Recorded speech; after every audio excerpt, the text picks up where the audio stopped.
तो कई बार होता क्या है, जो दिखता है वो होता नहीं है और जो होता है वो दिखता नहीं है।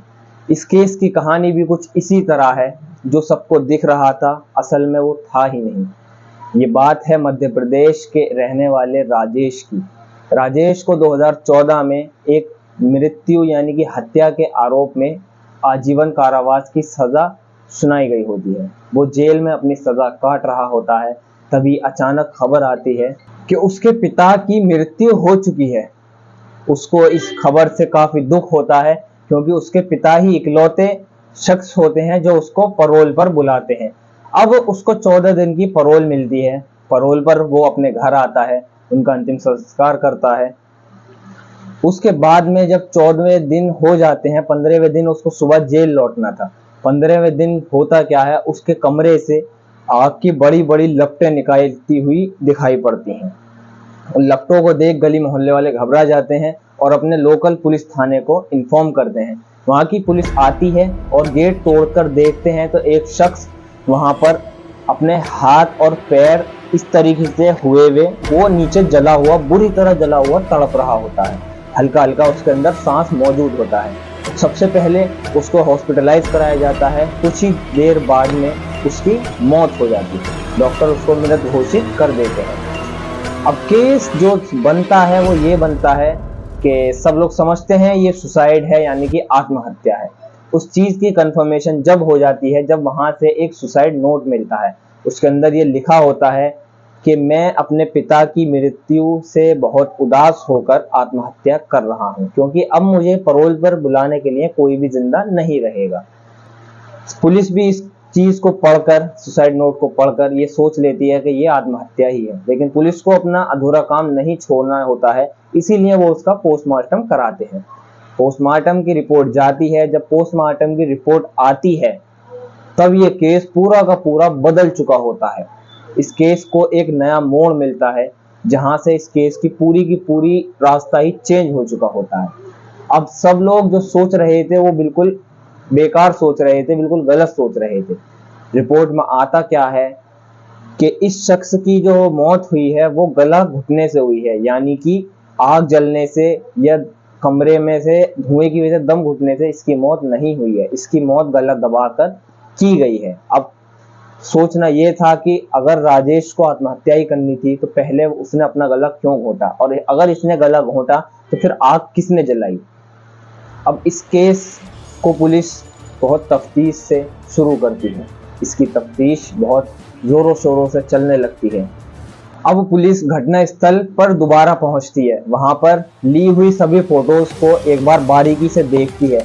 देखने पर एक चीज दिखाई देती है। उसमें होता यह है कि जो मृत यानी जिसकी मृत्यु हुई थी, वो शख्स के जो हाथ थे वो एकदम चुपके हुए थे। जबकि अगर किसी शख्स में आग लगेगी या वो आग की वजह से जलकर मरेगा तो उसके तड़पने की वजह से हाथ पैर अलग अलग होंगे।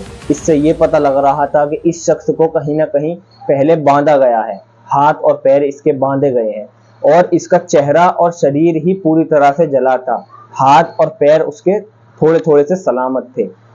अब पुलिस इस केस को बहुत ही तफ्तीश से ले लेती है। पुलिस का कहना यह होता है कि इसके पीछे किसी न किसी बहुत बड़ी साजिश का हाथ है। अब पुलिस मौके पर पहुंची हुई होती है। गली मोहल्ले वाले जो होते हैं उनसे पता करती है कि यहाँ पर आपने इस शख्स के साथ यानी कि राजेश परमार के साथ किसी और को देखा।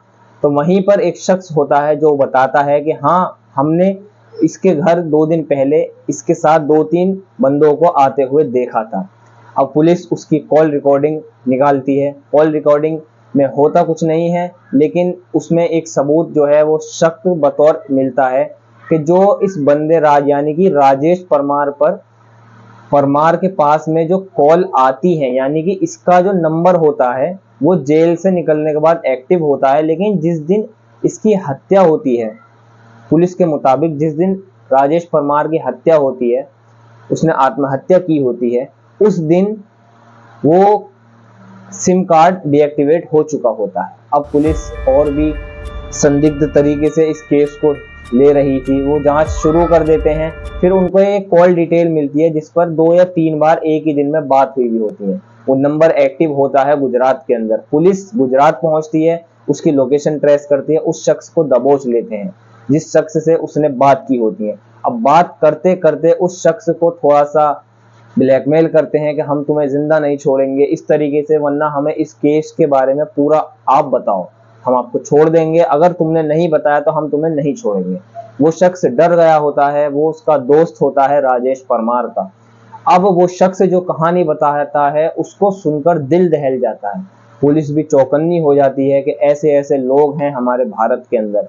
ये कहानी है एक राजेश परमार नाम के शख्स की, जो कि मध्य प्रदेश के भोपाल में रहता था। अब जो वो शख्स था, जो उसका दोस्त था, वो एक ऐसी कहानी बताता है जिसको मैं अभी आपको बता रहा हूँ। वो बताता ये है कि ये जो राजेश है, जब इसको परोल पर घर वापसी आया था तो ये मेरे पास मिलने आया था। मिलने आकर इसने मुझसे एक बात कही थी कि भाई मेरे पिताजी अब नहीं रहे, मैं चाहता हूँ कि मैं दुनिया की नज़रों में मर जाऊं और असल में जिंदा भी रहूं। हम दोनों मिलकर एक प्लान तैयार करते हैं कि हम लोग किसी तीसरे आदमी को पकड़कर तुम्हारी जगह उसको मार देंगे और सबको लगेगा कि ये राजेश परमार मर चुका है और हम जिंदा भी रहेंगे और तुम दुनिया की नज़र में मर भी चुके होगे। उनका ये प्लान जब सक्सेसफुल हुआ, जब वो अपनी गाड़ी के अंदर तेल डलवा रहे होते हैं, वहां पर जो उसका दोस्त होता है राजेश परमार का, उसे वो लालच देता है। राजेश परमार उसको लालच देता है कि मैं तुम्हें 1 लाख रुपए दूंगा, तुम डरो मत, मैं तुम्हें कुछ नहीं होने दूंगा। पैसों का लालच बहुत बुरी चीज है। वो बंदा लालच में आकर अपनी जिंदगी को बर्बाद करने की पहली सीढ़ी पर चढ़ चुका होता है। अब बात यहीं पर खत्म नहीं होती। उस जो राजेश परमार का दोस्त होता है, उसकी मुलाकात एक गरीब लंबे से व्यक्ति से होती है। वो व्यक्ति उससे अपना अच्छा दोस्त बना लेता है, उसको अपनी घर की एक पार्टी पर उसे निवेदन देता है कि मैं तुम्हें शराब पिलाऊंगा और हम लोग पार्टी करेंगे और हम लोग ये करेंगे, हम लोग वो करेंगे। वो उसको अपने झांसे में फंसाकर राजेश परमार के घर ले आते हैं। वहां उसको पूरी रात शराब पिलाते हैं, इतना उसको धुत कर देते हैं तो उसे कोई होश हवास नहीं रहता। अब इतना होने के बाद राजेश परमार क्या करता है, एक दुपट्टा लेता है और उससे उसका गला दबाकर उसकी हत्या कर देता है। इस केस को सुनते सुनते पुलिस की आंखों में भी आंसू आ जाते हैं कि एक बेचारा जिसका कोई मतलब ही नहीं है केस से, उसकी इस केस में हत्या हो जाती है। जो न जाने कैसे कैसे हालात से गुजर रहा होगा अपने घर के, उसकी इस केस में हत्या हो जाती है। बात यहीं पर ही खत्म नहीं होती। अब बारी आती है इनको अपने प्लान को मकसद तक पहुंचाने की, अपना प्लान अंजाम तक पहुंचाने की। ये लोग करते क्या हैं, उसके हाथ और पैर अच्छे से बांधते हैं, उसके ऊपर किताबें गिराते हैं और उसके ऊपर जो गाड़ी में वो तेल भरवाते हैं निकाल कर गाड़ी से, उसके ऊपर डाल देते हैं। अब उनका जो प्लान था वो ये था, अगर वो गेट से जाएंगे तो बाहर से कुंडी लगाएंगे, सबको पता लग जाएगा कि ये जो आत्महत्या है ये हत्या है ना कि आत्महत्या है। वो लोग करते क्या हैं, अंदर से कुंडी लगाते हैं। वहीं पर राजेश परमार एक किताब लेकर, एक कॉपी लेकर उसमें अपनी ही राइटिंग से एक नोट लिख देता है, जो कि सुसाइड नोट पुलिस को मिला होता है। वो लोग करते क्या हैं, अपने घर की सीढ़ियों से ऊपर जाते हैं, साइड की छत से कूदकर भाग जाते हैं। वो उसके बाद में इस केस को, जो इसका एरिया होता है जहां पर इन्होंने हत्या को अंजाम दिया होता है, वहां पर बाहर से माचिस की तिल्ली फेंक कर आग लगा देते हैं। फिर ये दोनों के दोनों वहां से गायब हो जाते हैं। ये बंदा साउथ इंडिया में जाकर रहने लगता है, जिसका राजेश परमार नाम होता है, और ये बंदा गुजरात जाकर रहने लगता है, जो कि पहले से भी गुजरात में ही रहता था। अब पुलिस इस राजेश परमार के दोस्त को पकड़ चुकी होती है। अब इनका मकसद होता है कि हम लोग इस कैदी को पकड़ेंगे जो कि पहले से ही जेल से हत्या के आरोपी में बंद था और परमार पर मिलने के बाद, परोल पर आने के बाद भी भाग चुका होता है। अब पुलिस एक फिल्मी कहानी रचती है उस शख्स को पकड़ने के लिए। उस शख्स को पकड़ने में उसका दोस्त ही मदद करता है, क्योंकि उसे भी अपनी जिंदगी प्यारी होती है, लेकिन उसे ये नहीं पता होता है कि मैंने अपनी लाइफ ऑलरेडी खराब कर ली है। अब बात आती है, वो फोन करता है कि भाई जिस तरीके से तू केस में फंसा था, मैंने तेरी मदद की थी, उसी तरह से मैं एक केस में फंस चुका हूँ, तू मेरी मदद कर।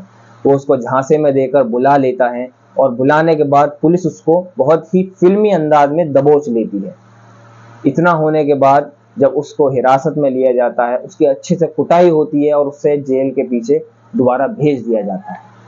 इस कहानी से हमें ये सीख मिलती है कि आज के वक्त में किसी पे भी भरोसा करना बिल्कुल भी ठीक नहीं है।